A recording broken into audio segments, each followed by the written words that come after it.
Hi, I'm Dr. Joe Prendergast to tell you a little bit about vitamin D.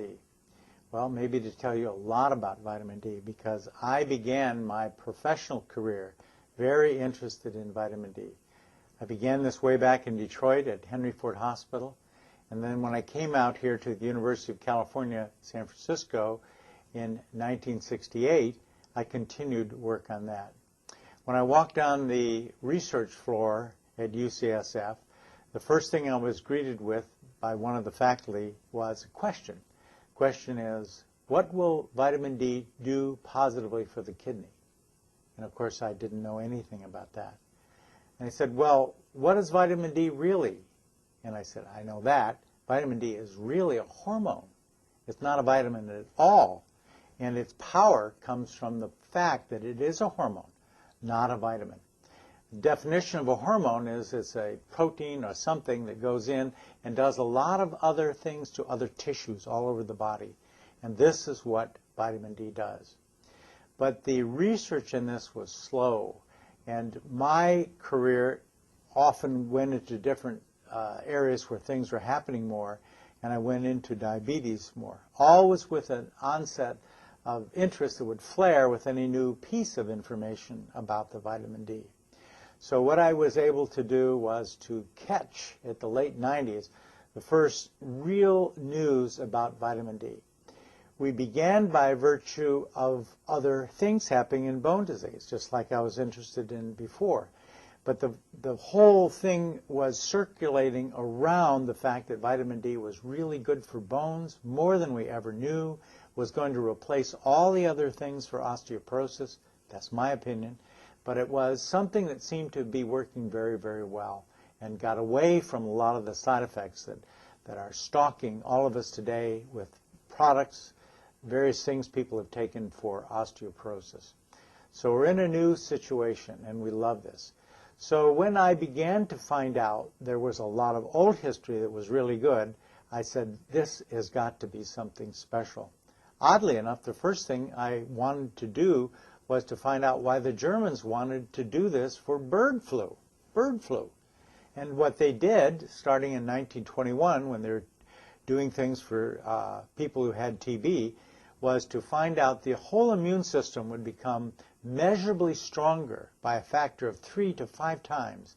And this was probably better than any vaccine was ever going to be, and enabled anybody in Germany to survive the bird flu, should it come.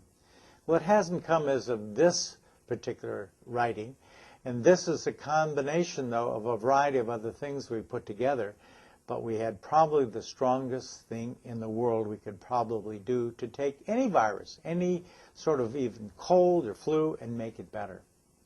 Then through some writings of people from Australia, I learned this same immune system could go up and make a big difference in asthma, where asthma could have a situation where people could drop 1/2 of all their medications, and even some quit all medications for asthma.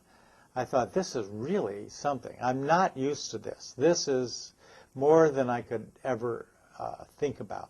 Then we had a problem when we had the ability to look at cancer. I received a newspaper from the Los Angeles Times from a patient who was down there, and he emailed me to it and said, look at this. They say 16 major cancers from various studies that were done in Europe would all be diminished by 90+% if you took vitamin D, and took it to new levels where you've never gone before. I'd never seen this before. And I thought to myself, this is incredible. What about toxicity? You know, if you take too much of this, you get all kinds of things, right? Wrong. That was the next thing I learned. There was no toxicity from D.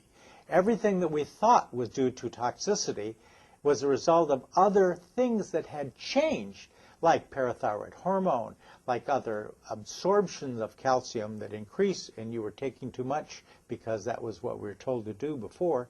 This was an incredible revelation that we could change everything that we were doing with this regard.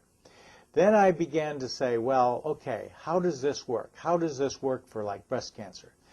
breast cancer was something I was interested in because I spoke with a lot of German scientists, again, mostly from Hamburg, would be telling us all how actually breast cancer would occur. It would be something that would begin with a few cells, grow to a few more, and then by virtue of its growing would have a circular ball, if you will, of vascular tissue around it, which we always thought was due to now it's getting ready to metastasize. No. What it was is it was actually growing more immune cells to attack the whole situation. This was incredible. And that the people were doing MRI research in vitamin D, yes. And what they were seeing was the size would grow and then the D would make all the immune system come and the cancer would go away. And this was something that was happening 10 times a day. This is really a new light as far as I was concerned with reference to working on something with vitamin D. Then we began to see various other things that people would do. Somebody came to me one day, lied, new patient, said, I want to go take some more vitamin D. I know you're interested. Would you check me? And I said, sure. And then I'm leaving. I'm going to go to Europe for a year. Would you give me a year's supply? And everything seemed right. I did all this. And then 6 months later, he called me and said, I lied to you. What'd you do? He said, well, my brother-in-law was told he had 6 weeks to live. He had lung cancer. And I just felt terrible. I went to the internet and I saw these things about cancer being something that was prevented by vitamin D.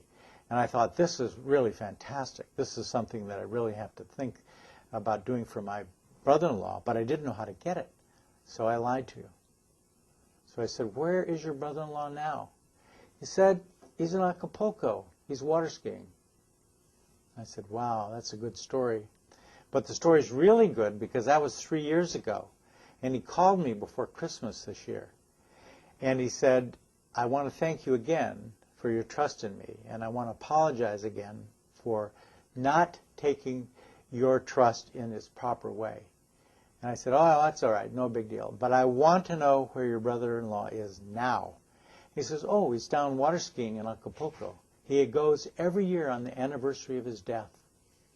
And so as I would see things, magic that seemed to happen with this, I would see people come in saying, I'm a perfectly different person. I've taken this for a week and I just want to know. I want you to know that I feel so good. I can't believe I could be that way. But I really like it. I'm very, very pleased that you know how to do it and how to handle it.